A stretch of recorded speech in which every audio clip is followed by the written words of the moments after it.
आज की क्लास में हम क्लास 9th डिटेल की बुक का इकाई 1 जो कि है खुदरा बिक्री का परिचय का सत्र 2 संगठित और असंगठित खुदरा बिक्री के बारे में पढ़ने वाले हैं। तो सबसे पहले यहाँ पे जो वर्ड्स है इनका मतलब जान लेते हैं। तो पहले है संगठित और फिर है असंगठित। इसको अगर इंग्लिश में बोले तो ये ऑर्गेनाइज्ड होता है इसका मतलब, और इसका मतलब अनऑर्गेनाइज्ड। तो ऑर्गेनाइज्ड वर्ड से ही हमें पता लग रहा है कि सब कुछ बहुत अच्छे से है और बिल्कुल भी बिखरा हुआ नहीं है, और सब कुछ एकदम लीगली सब कुछ हो रहा है, मतलब कानून के नज़रिए से भी देखा जाए तो सब कुछ अच्छे से हो रहा है। और असंगठित में इसका एकदम उल्टा हुआ। ठीक है, तो इसको और डिटेल में नीचे पढ़ते हैं। तो जो खुदरा उद्योग होते हैं उनको दो भागों से बना हुआ है वो। तो एक है संगठित और एक है असंगठित खुदरा बिक्री। तो सबसे पहले संगठित खुदरा बिक्री पे नजर डालते हैं। तो संगठित खुदरा बिक्री का तात्पर्य एक संगठित और वैज्ञानिक तरीके से व्यवसाय चलाने से है। तो इसमें दो वर्ड आए हैं कि इसका एक तो संगठित यानी बहुत अच्छे से, है ना, इसमें कोई भी दिक्कत ना हो, और वैज्ञानिक, वैज्ञानिक मतलब साइंटिफिक तरीके से। तो इसमें साइंस का यूज करके इसको चलाया जाता है। साइंस में जैसे बहुत सारे लॉज होते हैं या फिर बहुत सारे उसके अंदर अलग अलग तरह की थ्योरीज होती है, और उसकी मदद से ही हम लोग इस शॉप को सेटअप करते हैं और चलाते हैं।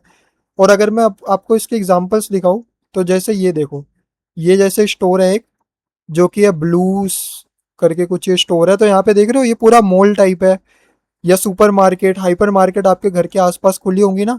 तो ये जितनी भी शॉप्स है ना, ये सारी की सारी शॉप हमारी क्या हो जाएगी, ऑर्गेनाइज्ड हो जाएगी, मतलब ऑर्गेनाइज रिटेलिंग के अंडर में आ जाएगी। अब इसकी सबसे बड़ी फायदे की यही बात है कि देख रहे हो इसका एक छत के नीचे, यानी एक छत के नीचे आपको ऑलमोस्ट हर चीज मिल जाएगी। मतलब जो चीज आप ढूंढ सकते हो वो सब कुछ आपको मिल जाएगा। पिन वगैरह मिल जाएंगे, छोटे छोटी बैटरीज या सेल मिल जाएगी, और बड़े बड़े टीवी तक मिल जाते हैं, और कुछ कुछ मॉल्स में तो अंदर गाड़ियां तक मिल जाती है। तो वही हमारा ऑर्गेनाइज्ड होता है, इसमें हर चीज अच्छे से देख रहे हो ऑर्गेनाइज मैनर में रखा हुआ है। तो संगठित खुदरा बिक्री उपभोक्ताओं के लिए एक उल्लेखनीय लाभ लेकर आई है।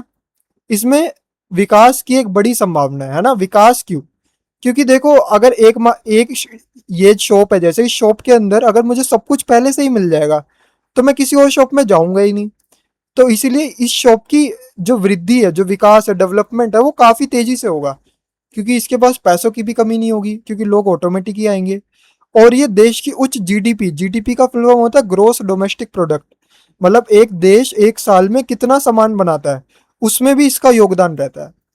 क्योंकि ये क्या करते हैं, ये अपना जितना भी सामान बेचते हैं ना, ये उन सारे सामान को ऑनलाइन दिखाते हैं, मतलब ये सरकार को दिखाते हैं कि सरकार देखो मैंने इतना सामान बेचा है। तो इसलिए जब सरकार लास्ट में जीडीपी निकालती है तो उसमें जो ये भी सामान बेच रहे हैं उसका भी पैसा ऐड हो जाता है, और साथ में रोजगार भी पैदा करती है। रोजगार का मतलब जैसे ये जो शॉप है, इस शॉप में कितने सारे लोग काम कर रहे होंगे, है ना। इसमें देखो, ये देखो इस वाली फोटो में ये क्या है, ये को वर्कर है यहाँ पे जो काम करती है। अगर मान लो ये दुकान ही नहीं होती तो फिर इसको काम कौन देता। तो संगठित खुदरा व्यापार एक व्यवसाय को व्यवस्थित और वैज्ञानिक तरीके से चलाना है। तो अगर आपसे डेफिनेशन क्वेश्चन में पूछेगा तो आपको यही बताना है कि संगठित खुदरा व्यापार क्या होता है। ये एक व्यवसाय है, यानी एक बिजनेस है, और इस बिजनेस को ये व्यवस्थित तरीके से चलाता है। व्यवस्थित का मतलब हो गया कि बहुत ही ज्यादा ये अच्छे से, है ना, व्यवस्था की गई है। कोई भी चीज इसमें ऐसा नहीं है कि मतलब अंदाजे से कर रहे हो, सब कुछ एकदम अच्छे से होता है और वैज्ञानिक तरीके से हो रहा है, यानी साइंटिफिक तरीके से। संगठित खुदरा बिक्री से उपभोक्ताओं के लिए उल्लेखनीय लाभ होते हैं। ठीक है, उपभोक्ता का मतलब हो गया मैं और आप, जो सामान खरीदते हैं और सामान का इस्तेमाल करते हैं। तो हमारा भी काफी लाभ होता है दो तरीके से। एक तो हमें कोई भी सामान मिल जाएगा अंदर जो भी हमें चाहिए, और साथ में हम नौकरी भी कर सकते हैं अंदर। और देश की सकल घरेलू उत्पाद, यानी इसी को जीडीपी बोलते हैं, इंग्लिश में ग्रोस डोमेस्टिक प्रोडक्ट, हिंदी में सकल घरेलू उत्पाद की समग्र वृद्धि की क्षमता है। संगठित खुदरा बिक्री में सभी वस्तुएं एक ही छत के नीचे रखी जाती है, और बड़ी संख्या में ब्रांड और विभिन्न प्रकार के उत्पाद भी एक ही स्थान पर उपलब्ध होते हैं।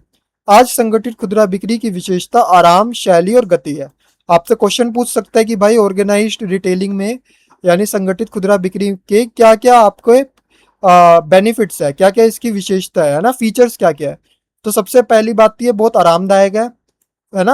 आराम से जाओ, जो सामान लेना है लो। फिर शैली, शैली का मतलब हो गया कि भाई यहाँ पे सब कुछ स्टाइल में रखा जाता है ना, कि सब कुछ एकदम एक कतार में रखा है एकदम अच्छे से।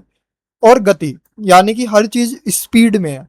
आप कुछ भी लेना चाहते हो, आपको स्पीड में, आप एक ही बार में जाओगे, आपको उसी वक्त वो सारा सामान मिल जाएगा। जैसे आप अगर अपने आसपास की किसी दुकान पे जाओगे, वहां पे आपको हो सकता है कि कोई सामान ना मिले, वो बोलेगा कि आप 2 दिन बाद आ जाना, 3 दिन बाद आ जाना।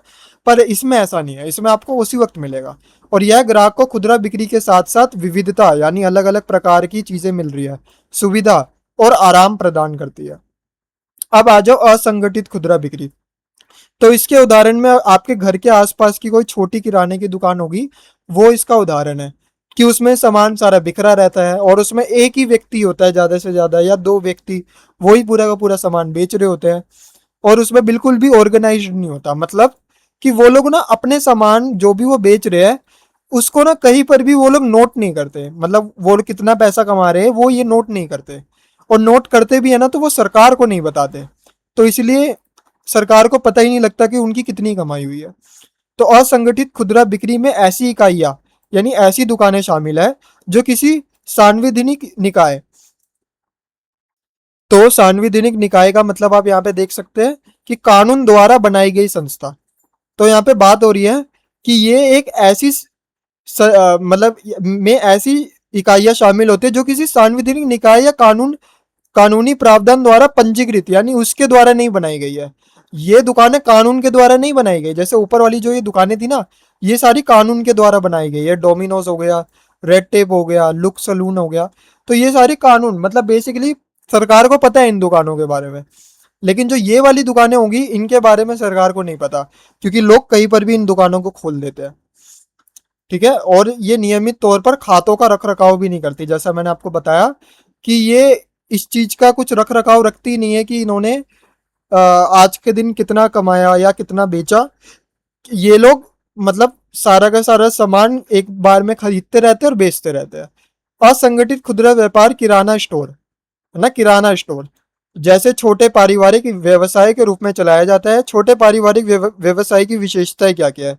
तो इसकी विशेषताओं में पहला है पर्याप्त बुनियादी ढांचे का अभाव, यानी इसमें ना मतलब पूरा स्ट्रक्चर नहीं बना है। जैसे जो सुपरमार्केट में जाओगे उधर स्ट्रक्चर है, इस वाले एरिया में जाओगे तो आपको खिलौने मिलेंगे, इधर आपको कपड़े मिलेंगे, इधर आपको कॉस्मेटिक्स मिलेंगे, है ना, यहाँ पे आपको मान लो कुछ और मिलेगा। तो ऐसे करके अलग अलग चीज़ों की जगह बांधी होती है।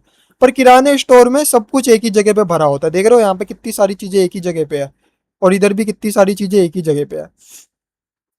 उसके बाद है आधुनिक तकनीक का अभाव।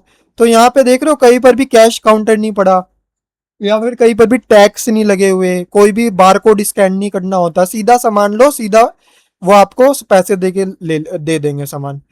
फिर वित्त की कमी, इनके पास पैसों की भी कमी होती है, तभी तो इतने छोटी दुकानें हैं। और जनशक्ति की कमी, जनशक्ति का मतलब हो गया कि यहाँ पे वर्कर्स की कमी होती है।